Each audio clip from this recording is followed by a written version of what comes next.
Direct News TV. Russia blames Ukraine for bomb that killed military blogger.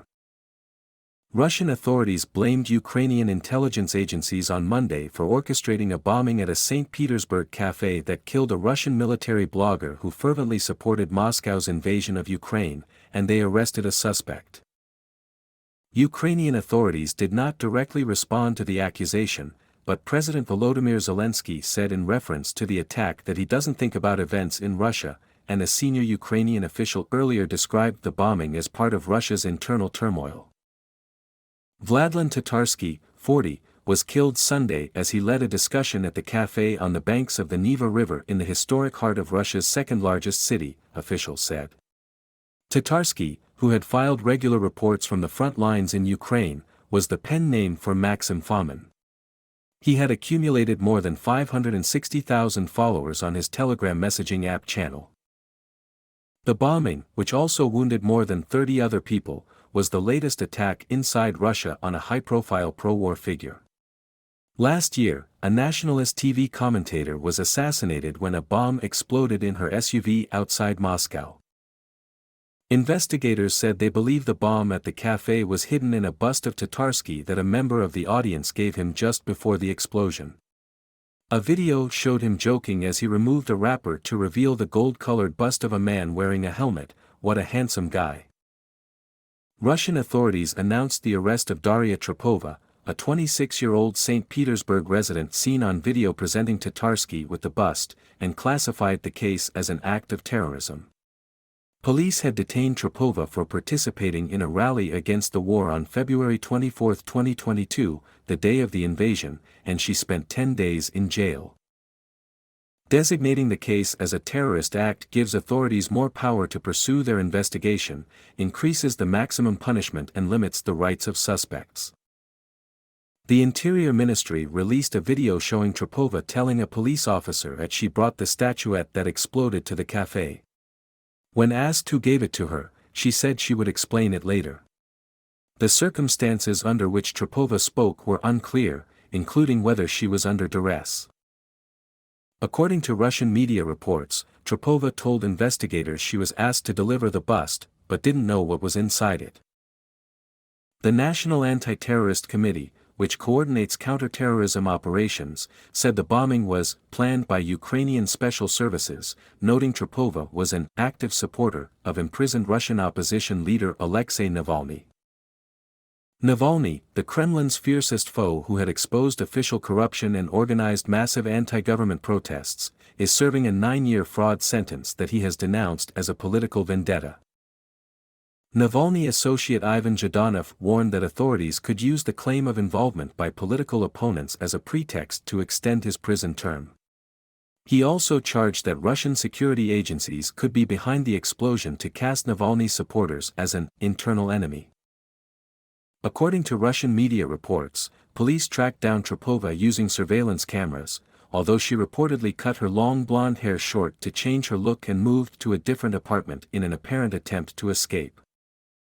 Military bloggers and patriotic commentators compared the bombing to the August 2022 assassination of nationalist TV commentator Daria Dugina, who was killed when a remote-controlled explosive planted in her SUV blew up as she drove on the outskirts of Moscow. Russian authorities blamed Ukraine's military intelligence for Dugina's death, but Kyiv denied involvement.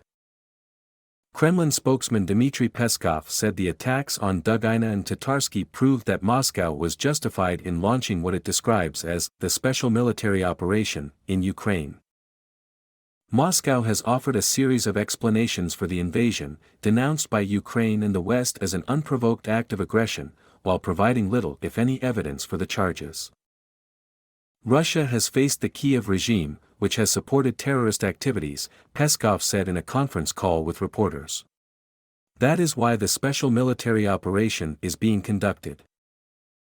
Yevgeny Prigozhin, the St. Petersburg millionaire restaurateur who heads the Wagner Group military contractor spearheading Moscow's offensive in eastern Ukraine, said he owned the cafe and allowed patriotic groups to use it for meetings.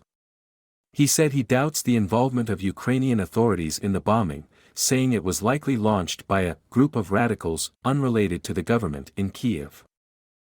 Zelensky brushed off questions about the bombing. "I don't think about what is happening in St. Petersburg or Moscow. Russia should think about this. I am thinking about our country," Zelensky told journalists. While not claiming responsibility for various explosions, bombings and other attacks within Russia since the invasion began, Ukrainian authorities have often greeted them jubilantly and insisted on Ukraine's right to launch such assaults. Ukrainian presidential advisor Mikhailo Podolyak responded to the news of the bombing by casting it as a result of infighting in Russia. "Spiders are eating each other in a jar," he tweeted in English late Sunday. Question of when domestic terrorism would become an instrument of internal political fight was a matter of time. On Monday, Podolyak said Russia has returned to the Soviet classics, pointing to its increasing isolation, the rise of espionage cases and an increase in political repression.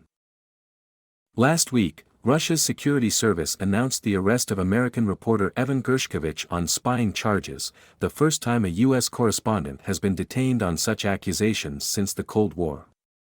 His newspaper, The Wall Street Journal, has vehemently rejected the allegations and demanded his release. Tatarsky was born in Ukraine's industrial heartland of the Donbass and worked as a coal miner before starting a furniture trade business. When he ran into financial difficulties, he robbed a bank and was sentenced to prison. He fled custody after a Russia-backed separatist rebellion engulfed the Donbass in 2014, weeks after Moscow's illegal annexation of Ukraine's Crimean Peninsula. Then he joined separatist rebels and fought on the front line before turning to blogging. While Russian authorities have silenced alternative voices by shutting down independent news outlets critical of the war and jailing critics of President Vladimir Putin, military bloggers have played an increasingly visible role. While strongly supporting the war, they also have frequently pointed out flaws in Russian military strategy and occasionally criticized the military brass. My name is Kingsley. Please like, share, subscribe and hit that notification bell so you can be the first to be notified whenever we post. You won't regret it.